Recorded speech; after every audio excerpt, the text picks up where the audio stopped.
Mark and David, same college, similar marketing jobs. By 40, their lives mirrored each other. Married, 2 kids, $150K income. On the surface, living the dream. 15 years later, at 55, the picture radically differs.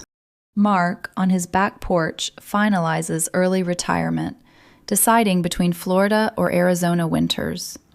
David, under fluorescent kitchen lights, stares at a mortgage due until 72, debating car repairs or another credit card. What happened? No selective crash for David, no huge inheritance for Mark. The great divergence, leading to 2 different futures, occurred entirely in their 40s. Not one big decision, but small and visible choices created an unclosable gap. David never saw it happening. Many think 20s are for saving, 30s for building, but your 40s are the single most consequential financial decade.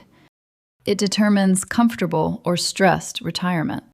Not due to harder decisions, but because mathematical stakes multiply, unnoticed until too late. Today I'll show why your 40s hold such importance. We'll explore 3 powerful forces that can launch you to financial freedom or lock you into anxiety. Then we'll cover 3 decisions distinguishing Mark's from David's. Most importantly, I'll provide a clear action plan for anyone at any age to ensure you land on the right side of this divide. Before diving in, let's acknowledge financial stress. It's not just spreadsheet numbers.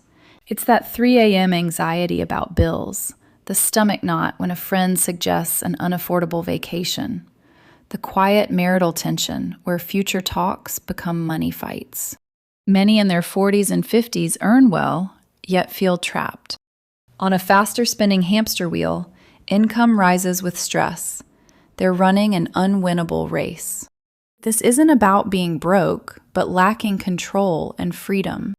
It's the slow, grinding realization that the comfortable future they assumed might not materialize. That's the reality we change today. It all starts by understanding the 3 invisible forces at play in your 40s. The first and most deceptive is the peak earnings power trap. For most professionals, your 40s bring your highest earning years. Experience pays off, salary reflects it. After decades of grinding, income jumps. Your brain, conditioned to associate more income with more spending, sees this as a green light. You think, finally, I've earned this. Time to live a little.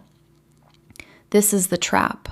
What feels like a reward is actually your one-time golden opportunity to financially pole vault into a different future. The difference between what you earn and what you spend is your power. In your 40s, that power is at its absolute maximum. Wasting it on lifestyle upgrades is the single biggest unforced error. Let's look at the math. Imagine Sarah, 39, earning $90,000. She lives comfortably. By 43, promotions boost her to $130,000. That's an extra $40,000 annually. Sarah A. sees this money and thinks, upgrade. She gets a bigger house, a nicer car, more expensive vacations. Her lifestyle inflates to meet new income. After 10 years, at 53, she has a nicer life, but her savings rate is basically the same as at 39. Now consider Sarah B. She also gets the raise to $130,000, but she consciously fights lifestyle inflation. She keeps her life 90% the same and automatically invests almost all that raise, say an extra $30,000 a year, $2,500 a month. Over 10 years, age 43 to 53, that money, earning a conservative 8% return, grows to over $457,000. Let me repeat that. By channeling her raises into investments instead of lifestyle, Sarah B. has nearly $500,000 more than Sarah A. One arrives at 53 feeling pressure ease, seeing the finish line. The other arrives with bigger bills, more stress, and an inadequate retirement account. but your income is only half the equation. The second force truly separates the financially secure from the perpetually worried: the compounding tipping point. Everyone discusses compound interest, but often illustrates it from age 20, missing the critical part. Growth isn't linear, it's an exponential curve. Your 40s are when that curve bends sharply upwards, going almost vertical. Think of a snowball rolling downhill. In your 20s, it's a pebble. In your 30s, a basketball. You diligently save, adding snow, but the snowball isn't big enough to gather much on its own. But in your 40s, that snowball becomes a boulder. It gathers more snow on its own with every rotation than you can possibly add by hand. This is the point where investment growth outpaces your personal contributions. Your money works harder than you do. This is the magic. This is the tipping point. Let's look at the numbers. Say you have $200,000 saved by 40 and continue saving $1,500 a month. By 50, assuming an 8% return, your account will be worth about $675,000. Here's the crucial part. Over that decade, you personally contributed $180,000, but your account grew by $475,000. That means over $295,000 of your growth was pure investment returns, your money making money. Your army of dollar bills sent back more reinforcements than you deployed from your paycheck. Someone who coasts in their 40s, who doesn't aggressively save, misses this incredible acceleration. They're trying to climb a financial mountain on foot, just as the high-speed elevator opens for everyone else. They're fighting financial gravity while others ride it to the top. Missing this decade is irrecoverable. You can't start at 55 and replicate the growth a 45-year-old investor's portfolio experiences. The boulder is too small. Now, you might think this ignores real-world costs. Life gets more expensive in your 40s, right? Which brings us to the third most powerful force that blindsides almost everyone: the great expense convergence. Your 40s are unique. Your biggest potential expenses often collide precisely when your savings potential peaks. It creates a brutal financial tug-of-war. On one side, peak earnings and compounding pull you toward freedom. On the other, the immense gravitational pull of life's biggest costs tries to drag you down. I'm talking about the big three: housing, transportation, and children's lifestyle. In your 40s, you're tempted to buy the forever home in the perfect school district. You feel you deserve the luxury SUV with all features. You feel immense pressure to give your kids every advantage, from elite travel sports to a debt-free college education. Each decision alone seems reasonable, but together they form a financial cage that can trap you for decades. The person who wins this tug-of-war isn't the one who lives like a monk and sacrifices everything. It's the one who makes conscious, intentional choices on these three big items, enabling aggressive saving without feeling deprived. This is where the battle for your financial future is truly won or lost. So let's move from the forces to the decisions. These are the three concrete choices that separate a comfortable retirement from a stressed one. Decision number 1. Your house. Your home is not just a place to live. It is the single biggest financial anchor that will either hold you in place or drag you down. The most common mistake people make in their 40s is buying too much house. The trap here is the monthly payment fallacy. A lender says your new higher income affords a $4,000 monthly mortgage. You think, we can swing that. They don't factor in the true cost: higher property taxes that never go down, higher homeowners insurance, bigger utility bills, inevitable roof or HVAC repairs, and the unspoken pressure to fill new space with expensive furniture. The true cost of owning a home is often 40 to 50% higher than just principal and interest. Let's look at our two friends again. At 42, Mark and David live in perfectly nice homes. Both get promotions. David and his spouse buy their dream home, upgrading from a $2,800 to a $4,500 monthly payment, an extra $1,700 a month. Mark and his spouse discuss it. They love their current home. Schools are great. Instead of moving, they invest that same $1,700 a month. After 10 years, David has a beautiful big house and the stress of its upkeep and a massive mortgage. Mark has his same nice house plus an extra $310,000 in his investment account from that one decision alone. Mark didn't sacrifice happiness. He chose financial freedom over more empty rooms. The second critical choice is decision number 2, your cars. If the house is the anchor, the car is the constant leak. It's the ultimate symbol of having made it and one of the most destructive forces for wealth building. The mistake isn't owning a nice car. It's falling into perpetual payments. Here's how it works. You finish a 5-year car loan. For a glorious few months, you have an extra $600. But then your 5-year-old car looks old. Your neighbor has a new one. Your income is higher. You deserve an upgrade. So you go back, rolling into a new, more expensive 5-year loan.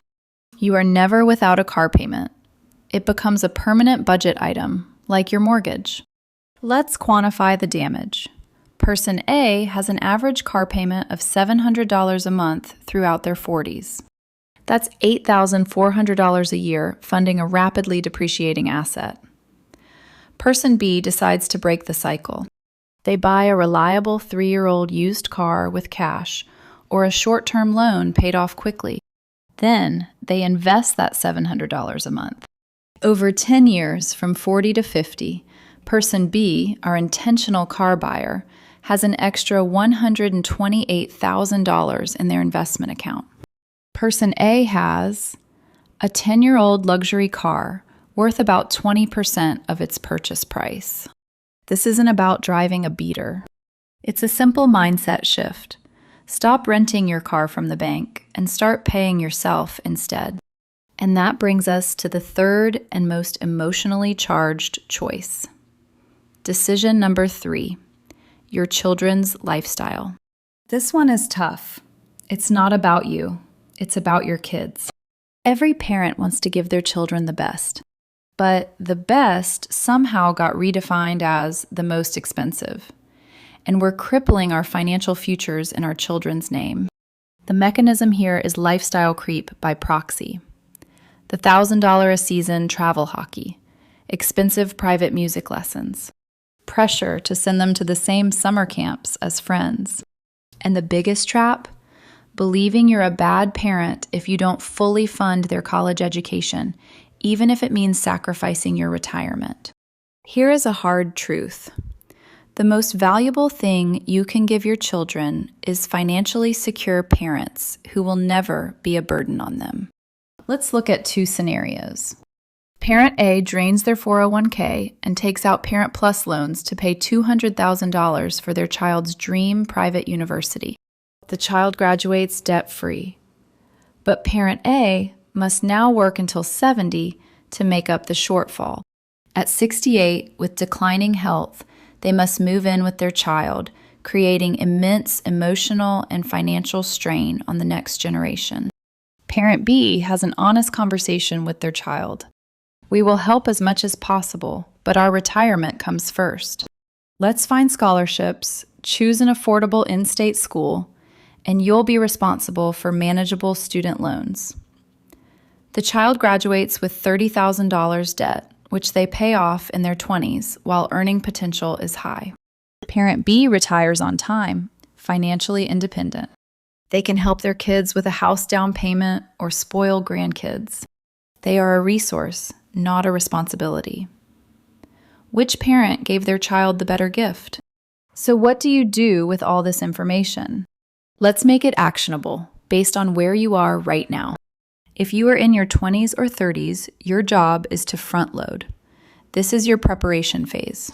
Build the habit of saving and investing, and resist lifestyle inflation fiercely. Get your savings rate to 15% or higher now, while expenses are relatively low. You are building the base of the snowball, so when you get to your 40s, it's already big enough to start its own avalanche. If you are in your 40s, this is it. This is your acceleration decade. Your primary mission is to widen the gap between your rising income and stable expenses. Become obsessed with this gap. Automate investments so money never hits your checking account. Focus intensely on the big three: housing, cars, and kids. Say no to the dream house. Drive your car a few more years. Have those honest conversations with your kids. Every dollar you invest now is worth $3 or $4 you can frantically try to save in your late 50s. If you are 50 or older, do not despair. Do not give up. You've missed the peak acceleration window, but now have a new tool: catch-up leverage. The IRS allows thousands more to your 401k and IRA each year. If your kids are out of the house, you may have massive freed-up cash flow. Your job is to be ruthless. Channel every empty nest dollar directly into investments. It's not too late to make a huge difference, but urgency is absolute. The time for coasting is over. Let's go back to Mark and David at 55. The difference wasn't their salary, intelligence, or luck. It was awareness. Mark understood the forces at play in his 40s. He made a few key intentional decisions that were slightly uncomfortable short-term, but paid off massively long-term. David just drifted.